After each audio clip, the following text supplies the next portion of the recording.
Bueno, muchas gracias por la invitación. Creo que no está acá Marcos, pero gracias por la invitación.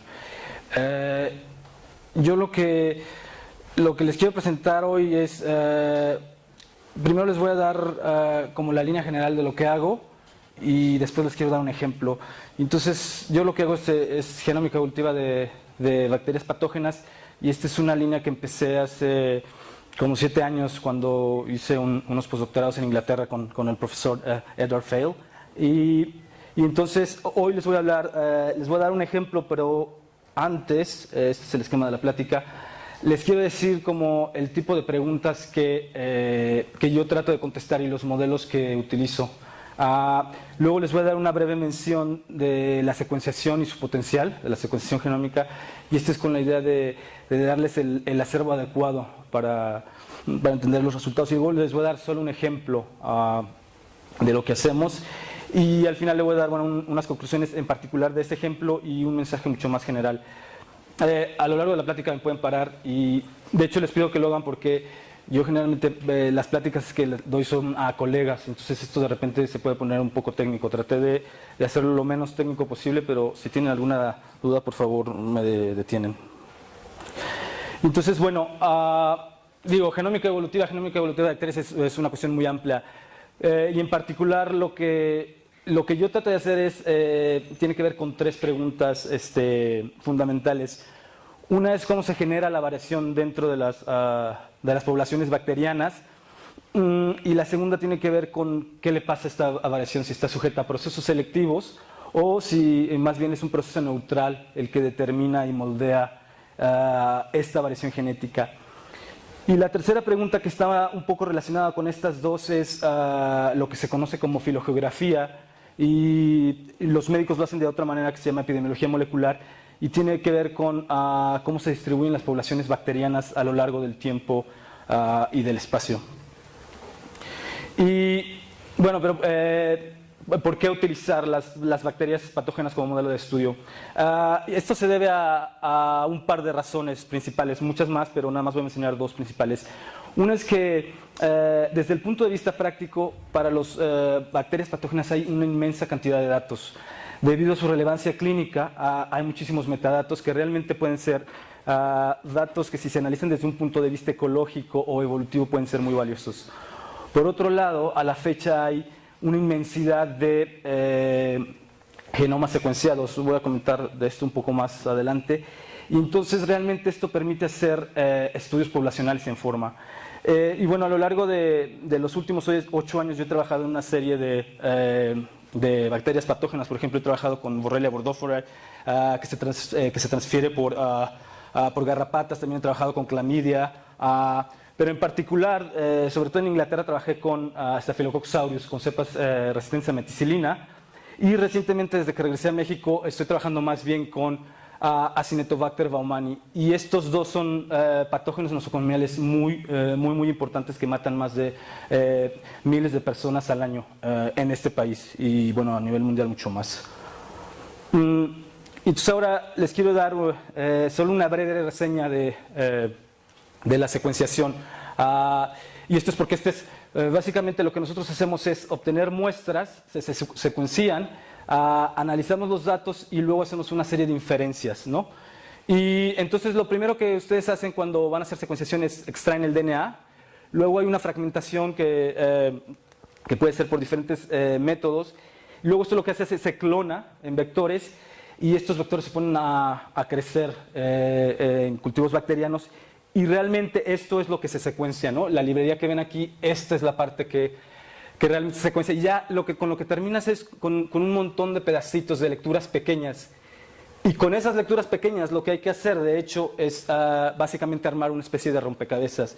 Y entonces, del lado derecho lo que pueden ver es, primero tenemos lo que son los contigs, que son pedazos contiguos de DNA donde se sobrelapan las lecturas. Luego se pueden armar andamiajes. Y posteriormente se pueden rellenar los gaps y al final, si todo sale muy bien, ustedes quedan con un genoma en borrador. Esto es una de las estrategias más utilizadas, no es la única, pero esta es, digamos, de las más utilizadas. Y Lo que les quiero decir acá es que, de hecho esta diapositiva es un poco obsoleta, pero en aquel momento, que es de hace aproximadamente un año, había, si se fijan, más de 31.000 genomas disponibles. Y esto, si lo comparan con otros, por ejemplo, con otros reinos de la vida, por ejemplo, eucariotes, como pueden ver, no llegaban ni siquiera a 2.000. Entonces, por mucho, las bacterias, y aquí me refiero, bueno, bacterias y arqueas, son los grupos que han sido más favorecidos desde el punto de vista de la secuenciación. Pero aquí tengo que hacer una aclaración. Si regresamos a este punto de acá, idealmente uno terminaría con lo que se llaman genomas cerrados. Y esto lo que quiere decir es que básicamente tú tienes un contig por un replicón. Es decir, si tú tuvieras una bacteria que tiene un cromosoma y un plásmido, acabas con dos contigs que son esos dos replicones. Pero la vida no es tan sencilla y generalmente no acabas con eso. Y entonces lo que pueden ver en la diapositiva, sobre todo en la parte donde dice level, si se fijan, muy pocos son los que realmente están cerrados, que son este circulito totalmente negro. Entonces la mayoría de estos genomas no están totalmente cerrados, pero dependiendo de la pregunta esto puede ser relevante o no relevante. Y entonces, bueno, aquí viene un flujo general de cómo de qué es lo que sería para uno de estos proyectos. Entonces lo que primero tienen es, bueno, tengo que aclarar que estas diapositivas las saqué muchas de una presentación para la Universidad de Toronto, entonces algunas partes van a estar en inglés, perdón por eso. Entonces primero muestrean, luego hacen el cultivo, preparan el DNA y luego secuencian, ¿no? Que es toda la parte de arriba. Y luego aquí pueden tener dos estrategias. Una es lo que se llama Mapping to a Reference Genome, y aquí lo que hacen es, como ya hay un genoma completamente secuenciado, las lecturas lo que hacen es llevarlas a esa referencia. Y con esto ustedes pueden identificar polimorfismos de una sola base, lo que se llaman SNPs. Alternativamente, lo que pueden hacer es partir de no asumir que hay un genoma de referente, y entonces básicamente traten de hacer un alineamiento de novo. Y después vendría realmente ya el análisis de secuencia, que este análisis de secuencia es muy parecido a lo que se hace en muchas otras cosas como filogenética y genética de poblaciones. Y entonces ahora lo que les quiero comentar es, les quiero hablar primero de un tipo de genotipificación que es bastante estándar para las bacterias, sobre todo para las bacterias patógenas, y que ha sido utilizado durante mucho tiempo, y voy a hacer un referente a cómo este se compara con la secuenciación. Y entonces, por ejemplo, no sé si han oído hablar de multilocus sequence typing. Entonces, bueno, voy a ir rápido sobre esto. Entonces, la idea aquí es que te permite caracterizar casi inequívocamente aislados de diferentes bacterias, y en particular bacterias patógenas, y además es altamente portátil y reproducible. Entonces, por esto ha sido muy utilizado. Y esto básicamente lo que hace es indexar la variación en 7 fragmentos de 7 genes housekeeping. Y aquí les voy a especificar solo un poco más porque, de hecho, esto es fundamental para lo que sigue de la plática. Y entonces, aquí lo que hacen es precisamente amplifican los 7 fragmentos y básicamente los secuencian. Y lo que hacen es, si se fijan del lado derecho, a cada nueva versión alélica se le asigna un número. Y entonces la asignación de los números para cada una de las variantes alélicas te genera lo que son sequence types. Vamos a ver acá. Y entonces, aquí lo interesante es que si dos bacterias tienen exactamente el mismo sequence type, quiere decir que tienen la misma secuencia en cada uno de los 7 alelos. Y entonces, por definición, bajo esta metodología son genotipos idénticos. Y entonces luego puedes relacionar los diferentes sequence type. Y por ejemplo, ahí el sequence type 7, si se fijan, solo se diferencia del sequence type 6 porque hubo una mutación en el gen, en el alelo del gen 4, ¿no? Y esto ha sido ampliamente usado, y de hecho, bueno, Ed File fue uno de los que desarrolló esto a principios de los 90. Pero entonces la idea es cómo se compara la secuenciación con esto. Y la idea de la genotipificación es sumamente importante tanto para la microbiología clínica como para análisis evolutivos, porque la idea, lo que tú quieres saber es tratar de diferenciar e inferir los cambios posibles entre las diferentes cepas que analizas. Y entonces, obviamente, cual se puede imaginar, estos solo son 7 loci, y entonces esto no representa el genoma completo. De hecho, por ejemplo, si piensan en un genoma como el de Baumani, que tiene como 3.500 genes, esto equivale como al punto, como al 2%. Entonces, obviamente esto no pueden inferir lo que está pasando realmente en todo el genoma. Y la otra es que por definición, ustedes no pueden ir más allá de estos sequence types. O sea, si ustedes tienen el sequence type 7 y tienen dos bacterias que son iguales, no pueden ir más allá de eso. Y entonces, precisamente, dentro de los primeros estudios poblacionales que se empezaron a hacer con secuenciación genómica, una de las preguntas era ver qué tanto más se puede diferenciar las poblaciones bacterianas con este tipo de estrategias. Y en ese sentido, aquí les pongo un ejemplo de una de las cosas que hice en Inglaterra. Y este arbolito que ven aquí, que bueno, no importa realmente que vean la topología de la filogenia, lo interesante es que todas esas cepas que ven ahí eran idénticas por el sequence type. O sea, todas eran el sequence type 239, que es una clona bastante distribuida en el mundo. Pero entonces, cuando hicimos secuenciación masiva de esos aislados, encontramos más de 16.000 polimorfismos. Entonces, obviamente, la secuenciación genómica te da una resolución increíble que te permite hacer estudios mucho más finos y a escalas temporales muchísimo más cortas. Y entonces, esto es lo que les quiero decir con esta diapositiva. O sea, de hecho, con Next Generation Sequencing, con la secuenciación genómica de segunda generación, ustedes pueden hacer una serie de estudios mucho más finos. Entonces, por ejemplo, pueden estudiar filogeografía, y entonces pueden ver cómo se distribuyen las poblaciones bacterianas a lo largo del tiempo y el espacio. Ha sido muy útil, de hecho, para estudiar brotes epidémicos, que realmente los brotes epidémicos no se pueden resolver por MLST. Y de hecho se ha empezado una nueva serie de estudios donde básicamente lo que hacen es analizar lo que les pasa a las poblaciones dentro de pacientes que se infectan con alguna bacteria patógena. Y el día de hoy lo que voy a hacer es hablarles de un proyecto que básicamente involucra como estos dos niveles, el de la filogeografía y el de un posible brote epidémico.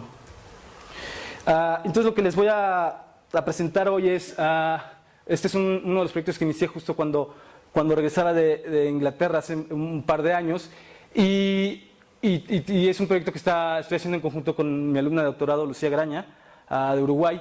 Y acá lo que vimos, o el mensaje central de este estudio, que ya lo verán, es que hay un alto recambio de genes, y esta es la fuerza principal en una población bacteriana que está sufriendo una expansión clonal. Pero bueno, ustedes se pueden preguntar, ¿y por qué estudiar Baumani? Bueno, Baumani es, como les decía, es un patógeno nosocomial. Y esto lo que quiere decir es que básicamente este bicho solo se encuentra en hospitales. Entonces, desde el punto de vista operacional, es muy fácil definir las poblaciones. Entonces, yo puedo ir a un hospital y decir, bueno, voy a asumir que lo que está aquí es una población. Eso no necesariamente va a ser cierto siempre, y hay que hacer una serie de estudios que luego les enseñaré para estar seguros de que este es el caso. La otra que era muy importante es que había un par de esquemas de MLST bien implementados y que nos permitían hacer un mayor número de inferencias. Y la última es que esta bacteria parece tener un genoma muy dinámico. Y bueno, enseguida se los enseñaré. Y bueno, les voy a mencionar un poco nada más la relevancia clínica de este patógeno. Baumani es un patógeno oportunista. Y realmente es un problema muy importante porque afecta principalmente pacientes inmunosuprimidos en unidades de terapia intensiva. Se le ha asociado mucho con respiración de ventilación mecánica, con infecciones de tejidos blandos, con quemaduras, con infecciones del tracto urinario y con bacteremias.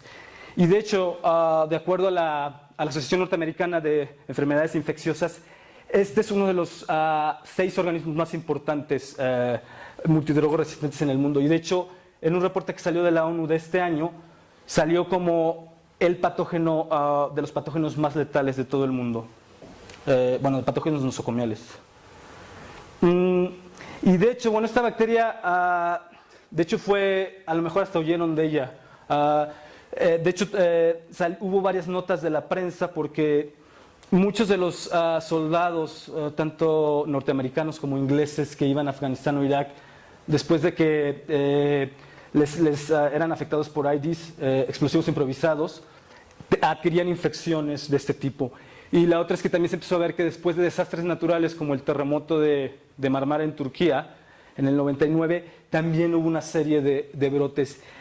Y una cuestión muy importante es que este patógeno, comparado con otras cosas como Staphylococcus aureus, como Neisseria, es lo que se llama pandrogo resistente. Esto quiere decir que básicamente es resistente a todo lo que hay. Y entonces, si tú llegas a adquirir una de estas cosas, no hay manera de que se le puedan aplicar antibióticos. O la otra es que también son excesivamente resistentes, y esto quiere decir que son resistentes a todos menos a 2 clases de antibióticos. Y entonces, bueno, ahora les voy a hablar un poco de nuestra colección. Y bueno, esto fue en estrecha colaboración con Patricia Volkov, que es la jefa de infectología del INCAN, del Instituto Nacional de Cancerología, y con Miguel Ángel Ceballos, que también está en genómica evolutiva. Y entonces lo que hicimos es, tomamos 8 cepas de un mismo sequence type, y entonces otra vez, si piensan en esto quiere decir que son el mismo genotipo. Y que Patricia Volkov tiene datos epidemiológicos que parecen apuntar a que es un brote epidémico. Y los datos de aislamiento fueron del 2011 al 2013. Y entonces, bueno, luego lo que hicimos es lo que les mencionaba, secuenciamos esto con todas menos una con una plataforma que se llama Illumina MySeq, con lecturas pareadas, y lo que hicimos es utilizar PacBio. Me voy a brincar un poco estos detalles porque no son muy relevantes ahorita. Bueno, y esto es para enseñarles que estos números lo que quieren decir, sobre todo el N50, la cobertura media y el número de contes, es que no están tan mal nuestros genomas y que eran más o menos datos confiables. Pero cual les decía respecto a las razones prácticas de trabajar con estos dichos es, luego lo que hicimos es bajar toda una serie de genomas que estaban públicamente disponibles en el NCBI. Y entonces bajamos 41 genomas de diferentes partes del mundo. Estos son genomas casi cerrados, entonces estamos muy seguros casi de los replicones que tienen. Estos representan más de 30 sequence type y bueno, provienen de Asia, Australia, Norte y Sudamérica. Y en total tuvimos un conjunto de datos de 49 genomas. Bueno, y entonces, solo como para aclarar, en dado caso de que no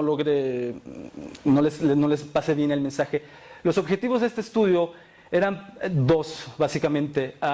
Uno era estudiar el recambio de genes, y eso es lo que pueden ver en la primera parte. Entonces aquí la idea es ver en cuántos genes difieren una población bacteriana. Aquí tiene una población bastante simplificada de solo dos genomas. Entonces, por ejemplo, ahí pueden ver que básicamente solo comparten dos grupos de homólogos, que ahorita voy a mencionar un poco más de eso, pero si se fijan hay una diferencia.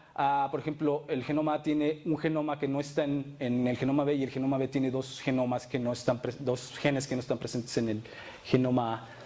Y luego la otra era comparar esto con un tipo de variación genética mucho más estudiada, que son las mutaciones puntuales. Y entonces, bueno, esto lo represento aquí con estas secuencias simuladas, ¿no? Entonces, estos básicamente eran nuestros 2 objetivos.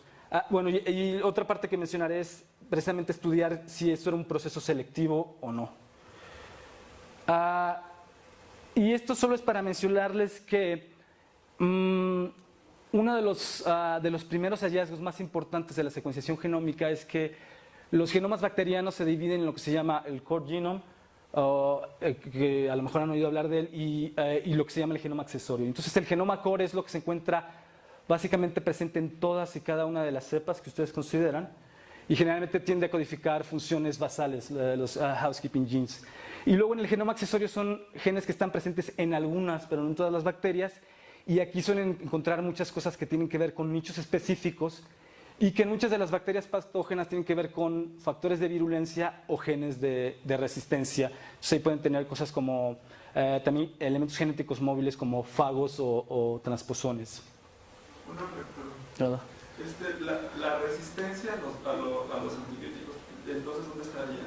¿En el core o en el accesorio?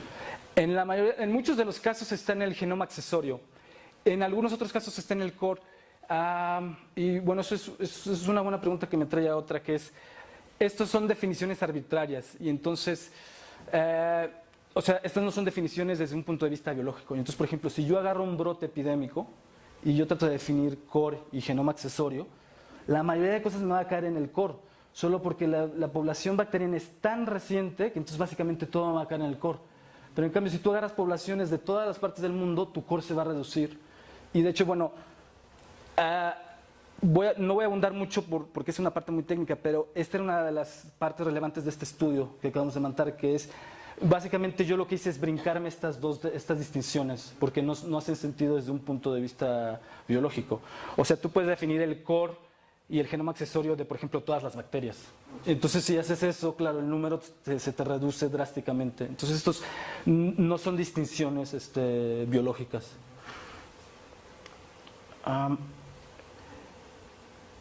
Y entonces, bueno, acá lo primero que hicimos fue inferir los grupos de homólogos. Bueno, y solo para dejar contentos a los referees, inferimos lo usual que se suele inferir, el core y el non-core. Y entonces, supongo que saben qué es un grupo de homólogos. Ok, entonces lo que tienen ahí es una matriz que refleja los grupos de homólogos para los diferentes genomas. Entonces, por ejemplo, tienen el genoma 1, el 2. El primer grupo de homólogos, si se fijan, tiene solo un gen para cada uno de los genomas. Y entonces esto es lo que se llama single gene families, o familias que tienen una sola copia de gen por genoma. Y estas pueden ser utilizadas para luego hacer inferencia filogenética, porque pueden ser una aproximación a genes ortólogos. Y luego pueden tener cosas como el grupo de homólogos 2, donde si se fijan, en 3 días tienen un gen, pero en otras 2 tienen 2. Y entonces eso puede ser debido a transferencia horizontal o a una duplicación. Y en el tercer grupo, si se fijan, tienen un genoma donde tienen 1, en otro genoma tienen 3 y en otros 2 no tienen nada. De hecho, esto caería en el genoma accesorio. Y entonces, bueno, lo que hicimos es inferir esto, y esto básicamente lo que les dice es que hay básicamente casi arriba de 1700 genes que se encuentran presentes en todo nuestro conjunto de cepas. En lo que podría ser lo que es la población de Acinetobacter baumannii.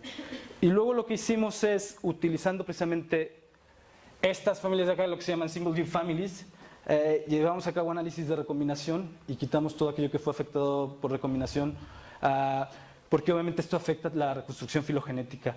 Y entonces luego construimos una serie de filogenias, una bayesiana y una de máxima verisimilitud, y eso es lo que tienen acá, ¿no? Y entonces acá, en el cuadro verde, ese que ven ahí, tienen lo que es el clado mexicano con otras 2 cepas que ahora les voy a explicar.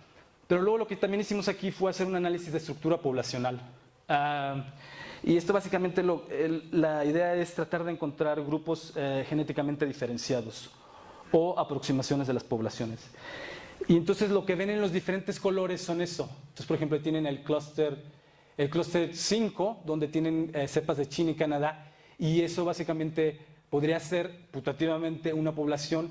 Y luego tienen esta población azul, y luego tienen, por ejemplo, esta otra en violeta, ¿no? Y entonces, acá si se fijan, obviamente hay una clara estructura de las poblaciones. Y luego, o sea, lo interesante es que nuestras cepas mexicanas, de hecho, agruparon con otra cepa del mismo sequence type, que es el 758, que es esa que ven justo arribita, que es la AB030 y que viene de Canadá. Y entonces, una de las primeras cosas que pudimos inferir aquí es que parece haber una sola introducción de esta población en el INCAN, en ese hospital. Y entonces, eso es lo que ven acá. O sea, aquí pueden ver que todas las cepas mexicanas forman un clado monofilético, y luego sale la AB030, que es la canadiense. Y entonces, la ventaja de utilizar las estrategias de MLST es que luego ustedes pueden ver cómo se distribuye este sequence type a lo largo del mundo si van a las bases de datos. Entonces luego, una de las cosas que hice es ver dónde se distribuía este sequence type, el 758.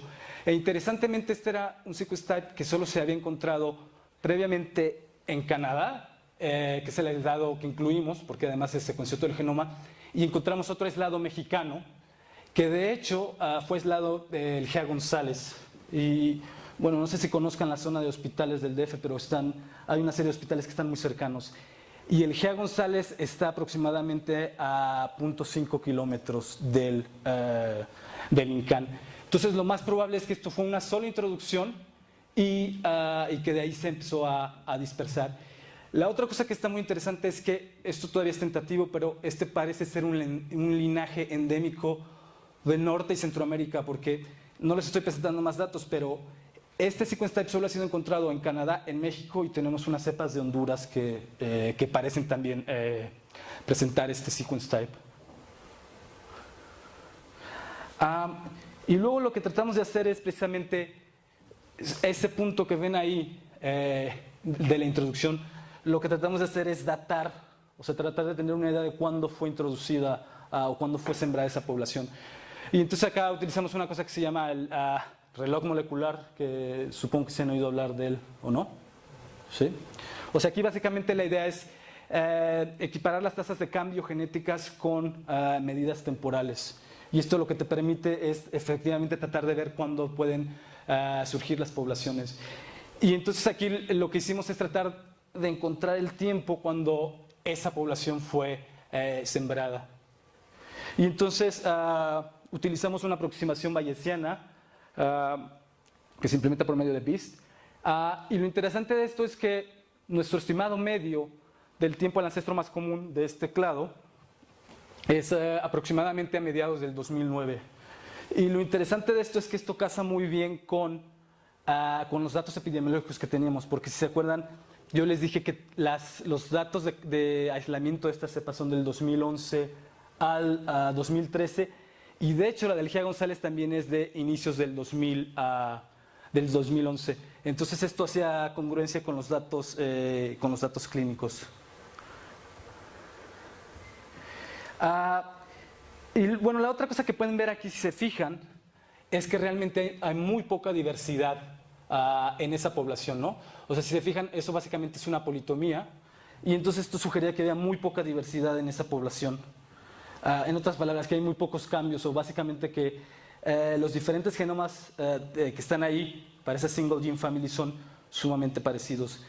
Y entonces luego llevé a cabo una serie de análisis de genética de poblaciones, y entonces estimamos primero la diversidad nucleotídica, que esto es una medida de qué tanta variabilidad genética hay en la población, y si se fijan es muy baja, es 0.005. O sea, esto quiere decir que necesitarían básicamente 15.000 nucleótidos para encontrar una diferencia entre dos genomas seleccionados al azar.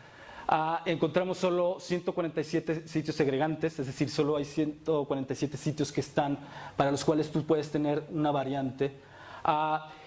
Y bueno, no les voy a hablar también hicimos otras cosas como Tajima-D, pero una de las cosas más importantes es que cuando ustedes ven esta filogenia, que esto es una filogenia en forma de estrella, esto es representativo precisamente de expansiones clonales.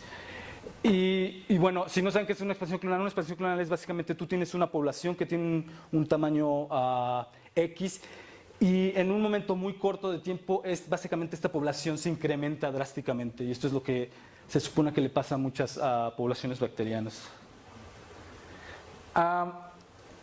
Y bueno, aquí precisamente es cuando ya empezamos a estudiar cómo diferían estas cepas en cuanto al contenido de genes.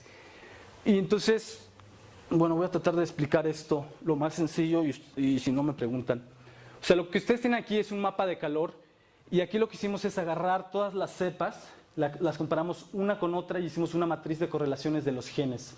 Entonces esto quiere decir que si ustedes tienen una cepa que está en rojo, o sea, si ustedes agarran esta, que es la AB11536, y la comparan con la AB558, estas básicamente son idénticas. En otras palabras, tienen el mismo contenido en cuanto al número de genes, ¿no? Y luego si se van hacia acá, obviamente hay mayor diferencia. Y entonces lo interesante de esto es, si se ponen a ver, es que hay una gran variación en el contenido de genes.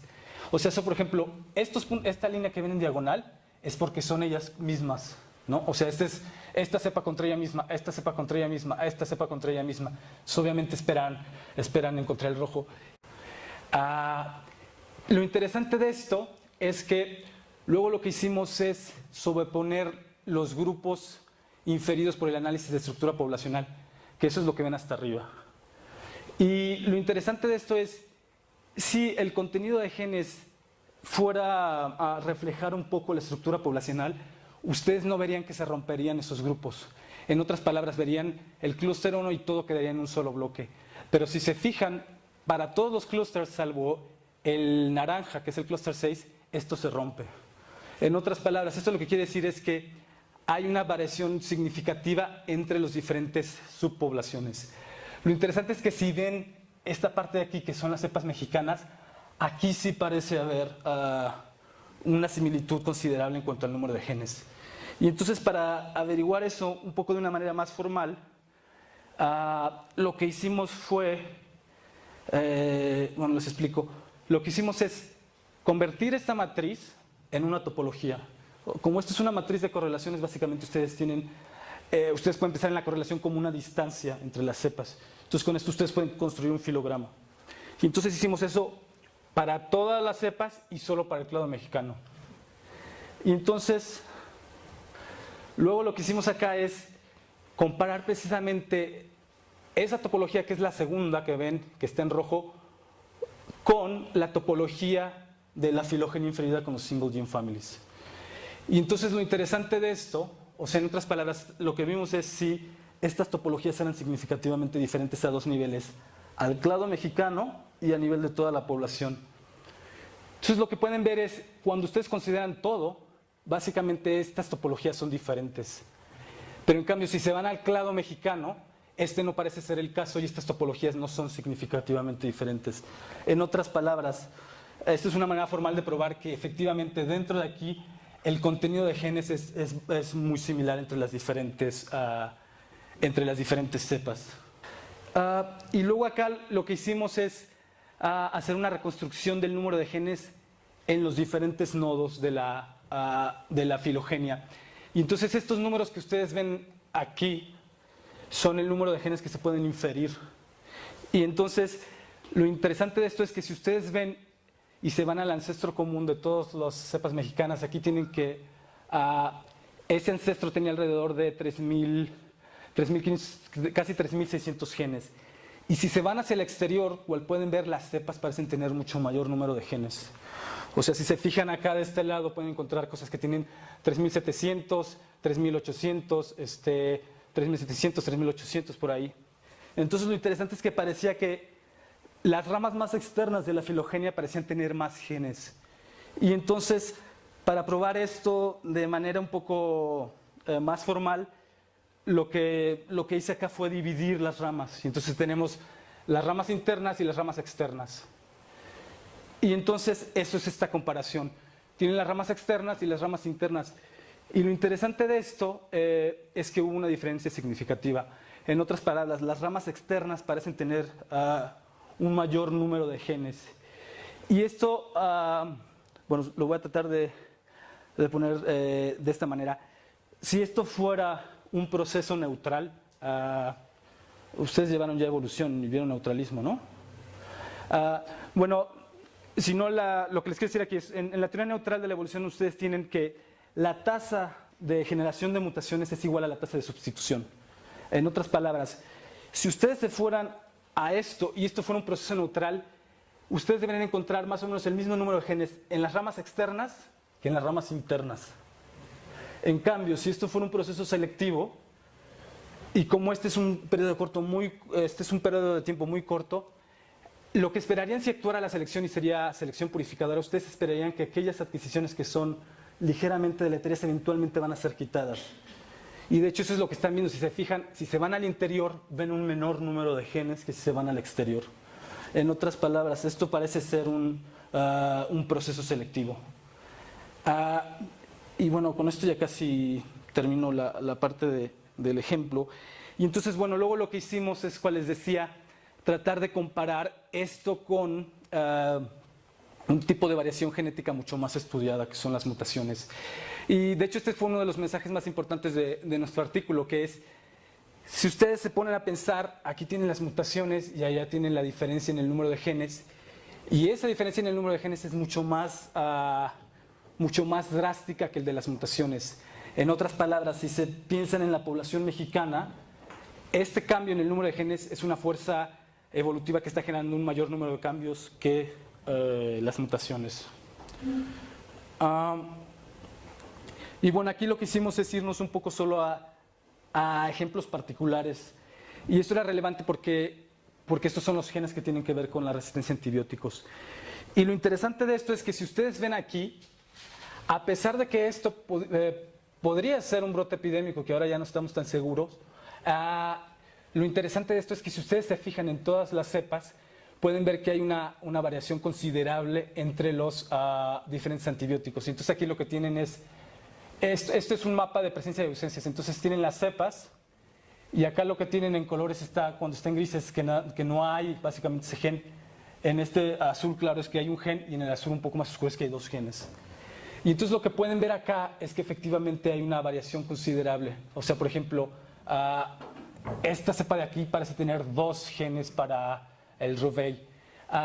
Esto es interesante porque desde el punto de vista epidemiológico, uno, si esto es un brote, no esperaría necesariamente que hubiera cambios, o básicamente lo que se asume es que no hay cambios en cuanto a la resistencia a antibióticos. La otra cosa que es sumamente interesante es que de estos genes que analizamos de resistencia a antibióticos, solo 4 de ellos tuvieron polimorfismos. Y entonces otra vez, esto parece indicar que la adquisición o pérdida de diferentes genes relacionados con antibióticos parece ser más drástica que los cambios debido ya sea a mutación o a recombinación. Y bueno, entonces ya nada más les quiero dar las conclusiones como de este estudio en particular, y es que bueno, el clado mexicano fue recientemente introducido y parece estar bajo una expansión clonal. Y esto, si se fijan, es la parte filogeográfica de la que les había hablado, de las 3 preguntas generales que a mí me interesa contestar. La otra parte es que el alto recambio de genes parece ser una fuerza que genera variación genómica y que parece ser mucho más importante que las mutaciones puntuales y parece estar bajo un proceso selectivo. Y bueno, quizás ese es el mensaje más general y el que a lo mejor el que creo que es mejor que quede.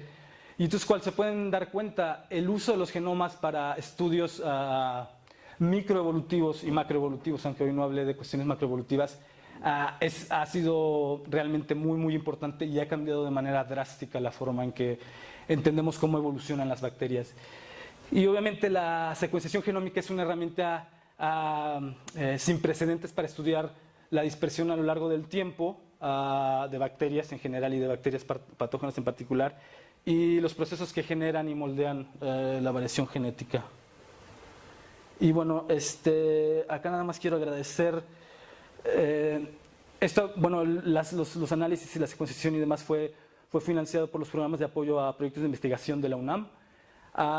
Cual les decía, las cepas vienen del INCAN, y Mac es quien fue el contacto con Miguel Ángel Ceballos, con Patricia Volkov. Timothy Red es un colaborador mío con el cual he venido haciendo cosas desde hace como 6 años y con el cual generalmente discuto.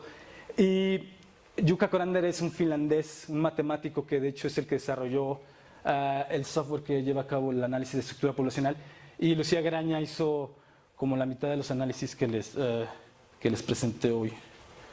Y bueno, pues muchas gracias.